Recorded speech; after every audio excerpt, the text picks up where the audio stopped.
देखिए, इससे पहले हमने आपको बताया था कि रिप्रोडक्शन समझाया था आपको। अब स्टार्ट करेंगे हम एसेक्सुअल रिप्रोडक्शन ऑफ सिनकाइट्रियम। देखिए, इसमें क्या होता है, सबसे पहले जू स्पोर्स होते हैं जो कि माइक्रोस्कोपिक, मतलब बहुत विदाउट माइक्रोस्कोप नहीं दिखाई देंगे। माइक्रोस्कोपिक, नेकेड मतलब सेल वॉल नहीं होगी चारों तरफ। यूनिफ्लैजिलेट, यूनि मतलब वन और फ्लैजिलेट मतलब फ्लैजिला, सिंगल फ्लैजिला जिसमें पाया जाए वो जू स्पोर्स जो है। इन्फेक्टेड ट्यूबर, पोटैटो ट्यूबर जो इन्फेक्टेड होता है वो रप्चर हो जाता है और उससे जू स्पोर रिलीज होते हैं। ये जू स्पोर रिलीज होने के कुछ समय पश्चात जब इनको सुटेबल होस्ट मिलता है, मतलब कि हेल्दी ट्यूबर मिल जाता है, तो उससे जाकर ये चिपक जाते हैं और अपने फ्लैजिला विड्रॉ कर देते हैं, गिरा देते हैं। उसके बाद क्या होता है कि जिस पॉइंट पर ये जू स्पोर स्टिक होते हैं, चिपकते हैं, उस पॉइंट पर ये एक माइन्यूट पोर, एक छोटा सा पोर या छेद सा बना लेते हैं, जिससे एपिडर्मिस पर, होस्ट की एपिडर्मिस पर, जिससे कि क्या होता है, जो जू स्पोर का प्रोटोप्लाज्म है वो होस्ट की एपिडर्मिस सेल के अंदर इंटर करता है। जब प्रोटोप्लाज्म होस्ट की एपिडर्मिस सेल के अंदर इंटर कर जाता है तो वो सेल साइज में बड़ी होने लगती है, इनलार्ज होने लगती है। क्यों इनलार्ज होने लगती है? बाय एब्जॉर्बिंग वाटर, पानी एब्जॉर्ब करके वो जू स्पोर इनलार्ज होता है और वो सेल कैसी हो जाती है, स्फेरिकल, गोल होने लगती है, गोल हो जाती है। इसके बाद क्या होता है कि देखिए, ये नॉर्मल एपिडर्मिस सेल्स है होस्ट की, और ये वो सेल्स है जिसमें जू स्पोर इंटर किया था। ये इसका साइज नॉर्मल सेल से कितना बड़ा हो गया है। इसके बाद क्या होता है, ये जो इन्फेक्टेड सेल है और जो इसके आसपास की भी सेल होती हैं, वो भी इन्फेक्टेड सेल के आसपास की सेल भी साइज में बड़ी होने लगती हैं। साइज में बड़ी होने के बाद ये सेल ऐसे पियर शेप्ड हो जाती है, इन्फेक्टेड सेल, और क्या हो जाता है, अपने चारों तरफ गोल्डन ब्राउन कलर की थिक वॉल सिक्रीट कर लेती है। जब ये गोल्डन ब्राउन कलर की थिक वॉल अपने चारों तरफ सिक्रीट कर लेती है तो इस स्टेज पर इसको क्या कहते हैं, समर स्पोर। ठीक है, गोल्डन ब्राउन कलर की थिक वॉल सिक्रीट करने के बाद इस स्टेज पे इसको समर स्पोर कहते हैं। और जो सेल्स इसके सराउंडिंग सेल्स हैं, समर स्पोर्स के सराउंडिंग सेल्स भी एबनॉर्मल सेल डिवीजन और एबनॉर्मल इनलार्ज ऑफ सेल करती है। एबनॉर्मल सेल डिवीजन मतलब बराबर बहुत जल्दी जल्दी सेल डिवीजन होने लगता है, जिसको हम लोग क्या कहते हैं, हाइपरप्लेसिया। और एबनॉर्मल इनलार्जमेंट ऑफ सेल मतलब हाइपरट्रॉफी। ये हाइपरप्लेसिया और हाइपरट्रॉफी जो होती है वो समर स्पोर्स के सराउंडिंग सेल्स में होती है। इसके बाद क्या होता है कि जब स्पोर जर्मिनेट करता है तो जो वॉल है, इनर वॉल है स्पोर की, वो प्रोट्रूड्स आउट मतलब बाहर की तरफ निकलती है और वो कहाँ पहुंच जाती है, towards the outer wall, outer wall की तरफ जाती है और एक वेसाइकिल बना लेती है upper half of the cell में। ऊपर की जो सेल है उसमें upper half of the cell में एक वेसाइकिल बना लेती है, जिसमें ये बाहर की तरफ सारा कंटेंट इसका चला जाता है। फिर क्या होता है, content of summer spore of the spherical migrate towards the outer wall, this known as vesicle, और जो न्यूक्लियस है वो बराबर माइटोटिक डिवीजन उसमें होती है और यहाँ पर 32 न्यूक्लियाई का फॉर्मेशन हो जाता है। ठीक, इस स्टेज पे जब वो 32 न्यूक्लियाई का फॉर्मेशन हो जाता है तब हम लोग इसको मल्टी न्यूक्लिएट प्रोटोप्लाज्म को क्या कहते हैं, प्रोसोरस कहते हैं। ठीक, प्रोसोरस बनने के बाद जो ये प्रोटोप्लाज्म है वो कई चैम्बर्स में डिवाइड हो जाता है।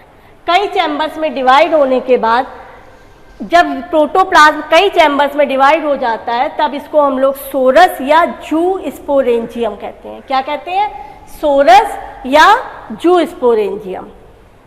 फिर क्या होता है, जब इसका एक ये जू स्पोरेंजियम आपको यहाँ दिखा रहे हैं, ये एक जू स्पोरेंजियम जो है उसका जो मल्टी न्यूक्लिएट जू स्पोरेंजियम है वो उसके अंदर क्या होता है, अलग अलग चैम्बर्स बन जाते हैं जिसको हम लोग कहते हैं क्लीवेज ऑफ प्रोटोप्लाज्म। मतलब जितने न्यूक्लियाई इसमें होंगे उतने ही पार्ट्स में ये प्रोटोप्लाज्म डिवाइड हो जाएगा और हर एक न्यूक्लियाई अपने चारों तरफ एक वॉल सिक्रीट कर लेगा।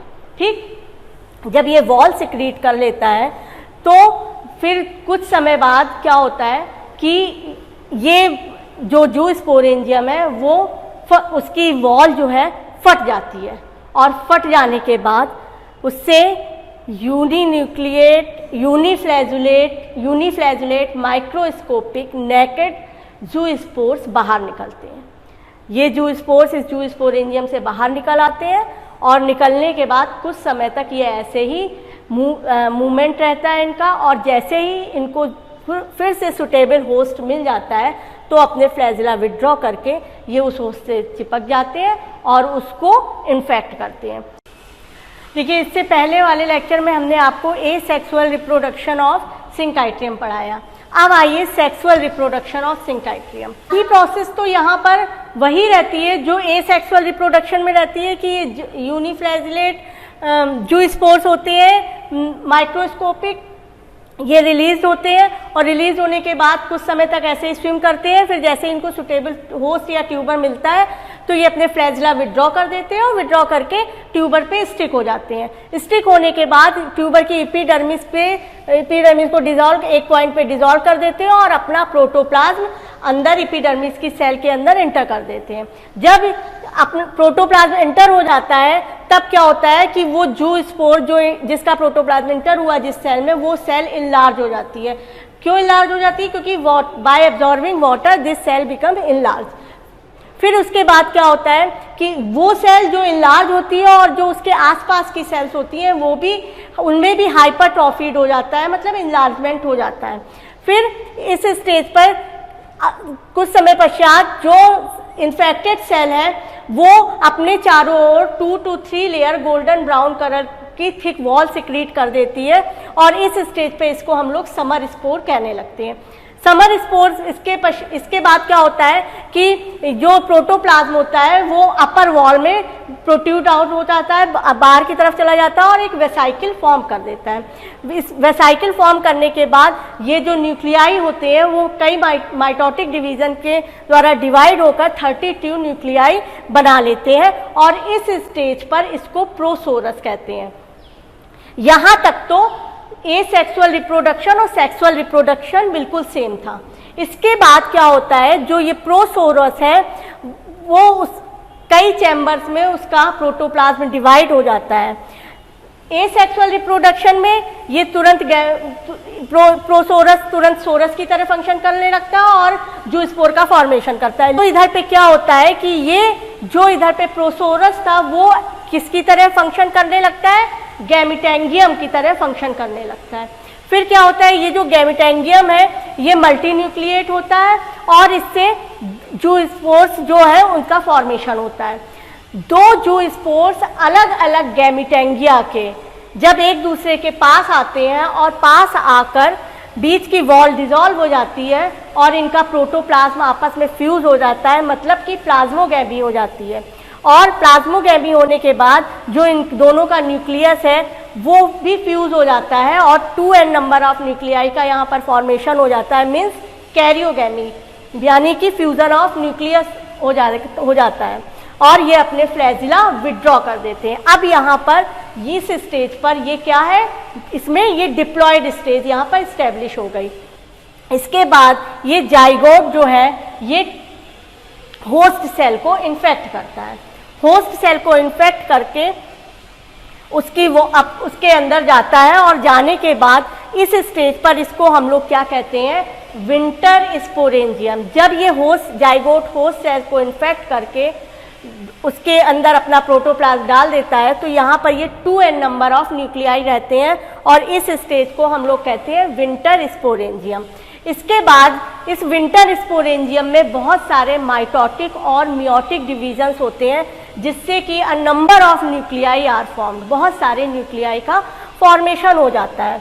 और ये न्यूक्लियाई जो है ये एक गैमेटेंगियम अलग हो जाता है, और ये गैमेटेंगियम में जितने नंबर ऑफ न्यूक्लियाई होते हैं उतने ही नंबर ऑफ प्रोटोप्लाज्म का क्लीवेज हो जाता है। क्लीवेज ऑफ प्रोटोप्लाज्म मतलब जितने न्यूक्लियाई हैं उतने ही पार्ट में प्रोटोप्लाज्म डिवाइड हो जाता है, और हर एक पार्ट जितने पार्ट में प्रोटोप्लाज्म डिवाइड है उतने ही ज़ूस्पोर्स बना लेता है।